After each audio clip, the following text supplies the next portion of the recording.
Insellmilkom u nilqgħukom għal programm ieħor Toma Maltija. Fil-programm tal-lum ser nagħtu ħarsa lejn wieħed mill-aktar prodotti infittxa mill-Maltin, il-ħalib. Fostna fl-affarijiet ukoll ser niddiskutu l-importanza tal-ħalib għal saħħitna, però dan huwa aktar wara dan il-filmat qasir li ħejna likom.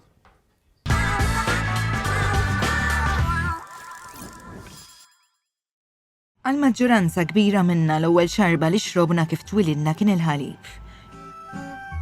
Illum madwar Malta u Għawdex wieħed isib 140 razzett bi 8,000 baqra tal-ħalib. Il-ħalib joffri ħafna nutrijenti. Fost dawn in-nutrijenti il-ħalib huwa tajjeb biex isaħħaħ l-għadam tal-ġisem u jtejjeb il-vista tal-għajnejn. Imma jekk tkun tpejjeb jew tixrob l-alkoħol, in-nutrijenti mill-ħalib ma jtukx għax dawn jaffettwalek ħażin liċ-ċelloli fid-demm.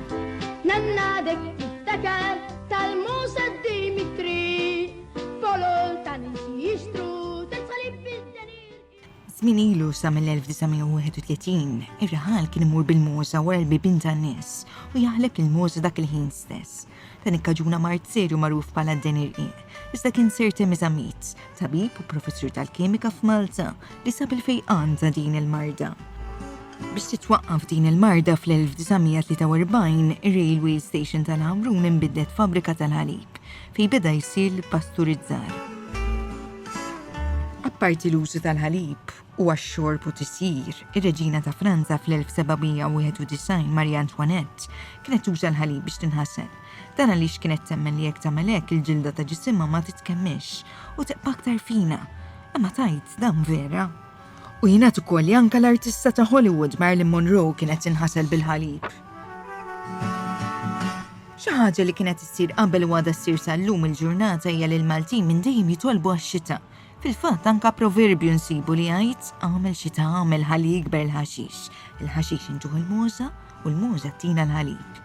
Jingħad li dan il-proverbju għaliex il-ħalib huwa tant infittex min-nies li jitolbu biex ix-xita ma tiqafx ħalli dejjem insibu l-ħalib. Minkejja l-popolazzjoni żgħira ta' Malta kuljum jiġi konsmat madwar 90,000 litru ta' ħalib. Għalkemm il-ħalib huwa xi ħaġa mfittex ħafna min-nies, il-qawl Malti jassociaw il-ħalib max-xitan. Fil-fatt il-qawl jgħid ix-xitan m'għandux ħalib. U meta x-xitan imur jixtri l-ħalib? Le, xejn minn dan imma, meta tingħad din il-verżjoni jkun ifisser li nqala xi ħaġa ta' nkwiet bla ħsieb. Illum nisimgħu naraw ħafna promozzjonijiet dwar il-ħalib u dan għaliex il-ħalib frisku bnin jgħinek għall-futur.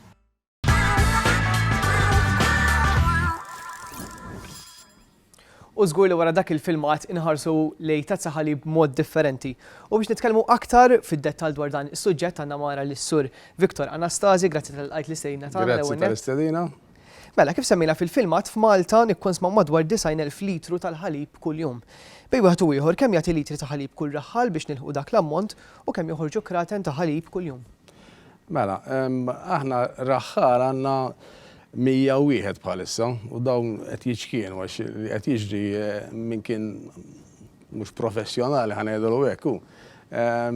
Rrid bil-fors żarma għax illum l-istandards tant huma stretti li bil-fors li tkun professjonali fix-xogħol.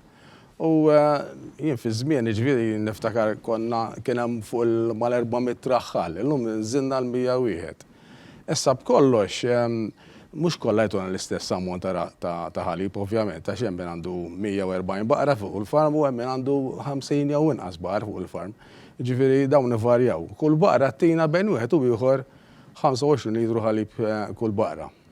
Fil-filmat ukoll semmejna l-marda tad-denirqiq. Għad hemm possibilità li din insibuha llum? Issa, dak huwa id-denirqiq domna biex ridnieh minn Malta 50 sena. Ġifieri da ġie skopert fil-bidu tas-seklu l-ieħor minn Ser Temi Żammit u xi tobb oħra Maltin fost l-oħrajn Karwana Xikluna li miskin ma tantx jissemma, imma naħsbu li jusabu l-mikrobu. U domna mill-50 minn 1950 sal-sena 2000 biex ridna il-marda kompletament. Għax tifimma ta' ġifiri, tant kien hawn mos jiġru emmolaw li anke tħalli moza waħda bil-marda, di ħateġa tinfetta għalek il-sħaba u tiġi inferxa ma' kull imkien. Issa, bħalissa mill-2000 sissa, ġifiri għanna 16 sena, għat ma kena kas wieħed ta' d-denerija. Ma jfissirx li ma jirġax jitfaċċa da, allura għalek għanna neqpaw insostnu u hemm liġi fil-liġi Maltija li l-ħalib li jinbieħ bħala ħalib likwidu irid ikun bil-fors pasturizzat biex ma nerġux nagħmlu dik il-problema li kellna, problema kbira, tant kienet kbira fit-tletinijiet u qabel li dil-marda kienu jsejħu di Malta fever, ġifieri tant kienet komuni hawn Malta. Illum il-ġurnata nsibu diversi tipi ta' ħalib fis-suq Malti, però kollha għadhom mill-istess proċess dawn? Żgur, mela, l-ewwel ħaġa tagħmel u tippasturizzah. Hija proċess li ġie inventat minn Louis Pasteur mhux għall-ħalib imma għall-industrija tal-inbit, għax fl-industrija tal-inbit kien hemm proċess ta' fermentazzjoni u għadu hemm ġifieri u dan irid jitwaqqaf dal-proċess, allura ivvinta dal-proċess ta' pasteurization u mbagħad meta skoprejna l-marda tad-denerija hawn Malta indunajna li aħjar nużaw dis-sistema biex il-ħalib nagħmluh sejf. Wieħed fis-suq Malti wkoll isib diversi prodotti magħmula mill-ħalib, però dawn jagħtu l-istess sustanza li jagħti il-ħalib. F'liema sens huma. Pereżempju nsibu diversi prodotti bħal ġbejniet, yogurts, eċetera, jagħtu l-istess sustanza tal-ħalib. Il-nutrienti kollha tal-ħalib issibhom fil-ġobon, issibhom fil-yogurts, issibhom kollha ġifieri. Ma qegħdin ovvjament f'sustanzi differenti ħanejdulhom hekk, imma s-sustanzi kollha qegħdin. U l-iżjed sustanza importanti tal-ħalib huwa l-kalsjum huwa li fih, li dak huwa ħassibu dejjem fil-prodotti kollha tal-ħalib. Vira l-kemm jgħaddu minn ċertu proċess dawn it-tip ta' prodotti xorta, is-sustanza tibqa' hemmhekk. Is-sustanza primarja li għall-kalsjum tibqa' hemmhekk. Tajjeb, x'vantaġġ hemm fuq il-ħalib li jkun frisk u mhux dak li ngħidulu long life? Issa, hemmhekk imbagħad nidħlu fuq sezzjoni oħra ta' nutrienti, hemmhekk għandek fil-ħalib insibu kollox aħna, il-ħalib għandu l-protein, il-karboidrati, il-vitamini, ix-xaħmijiet għax dawk kollhom importanti għall-nutriment ta' kuljum tagħna. U fost l-oħrajn mill-vitamini, issa l-vitamini ibgħatu ħafna mill-misħana, aħna hekk tieħu frawla friska, mhux se tqabbelha ma' frawla tal-bottu, anki kif tidher u anki il-valur nutrittiv tagħha mhux l-istess. Dak il-frisk ħajkollu l-vitamini kollha mentri li jieħu il-preservat billi għadda minn ħafna sħana, il-vitamini tiegħu ħajkunu mnaqsin. U l-istess jiġri fil-ħalib. Il-ħalib frisk ħansiblu l-vitamini kollha fih.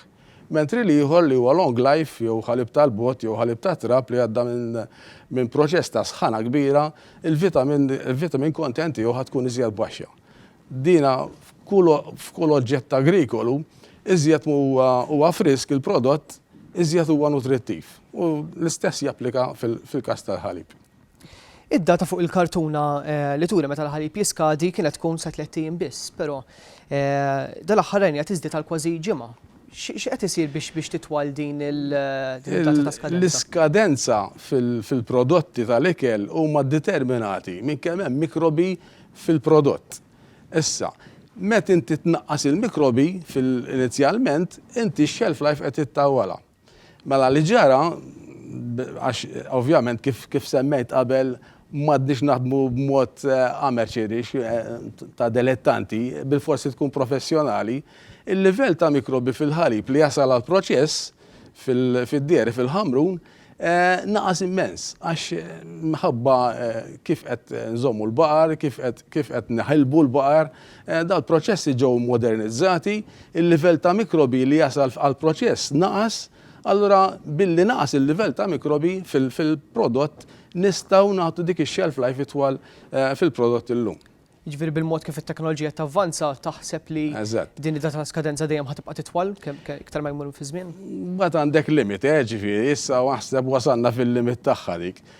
U li żjed ħaġa importanti hija l-kesħa, u llum kull farm li għandna dal-101 li semmejt lekin għandek refrigeration, ġifieri kif jinħaleb il-ħalib jiġi mkessaħ. U dik għamlet avvanz kbir biex naqqasna l-mikrobi mill-punt tal-produzzjoni fejn qed jiġi prodott fuq l-irtsiset Maltin u għawġin. Hemm xi medja bejn wieħed u ieħor ta' kemm wieħed għandu jikkonsma ħalib kuljum? Ir-rekomandazzjoni huma li nieħdu bejn wieħed u ieħor nofs litru ħalib kuljum biex speċjalment il-livell ta' kalsjum li aħna jkollna dieħel f'ġisimna jkun adekwat biex isostni l-għadam tagħna. Jekk inti żgħir ovvjament l-għadam qed jikber, qed jitwal, qed jeħxien u għandek bżonn dak il-kalsjum biex l-għadam jikber b'saħħtu. Però mbagħad meta inti tilħaq il-maturità tiegħek xorta għandek bżonn dak il-kalsjum għax il-ġisem dejjem qed jieħu l-kalsjum mill-għadam u jrid jiġi replaced. U jekk allura ma tieħux kalsjum biżżejjed ħajkollok problema fl-għadam u l-għadam jista' jispiċċa ġifieri brittle u imtaqqab, osteoporosi. Jiena nirringrazzjak ħafna tal-qajt l-istedina tagħna u ġejt għal din l-intervista illum. Grazzi wkoll lilkom tal-qajtu l-istedina tagħna biex isseguna għal darb'oħra nagħmlu stedina magħkom propju għal programm ieħor Toma Maltija fejn nesploraw iktar tomiet Maltin. Sa dan intant saħħiet.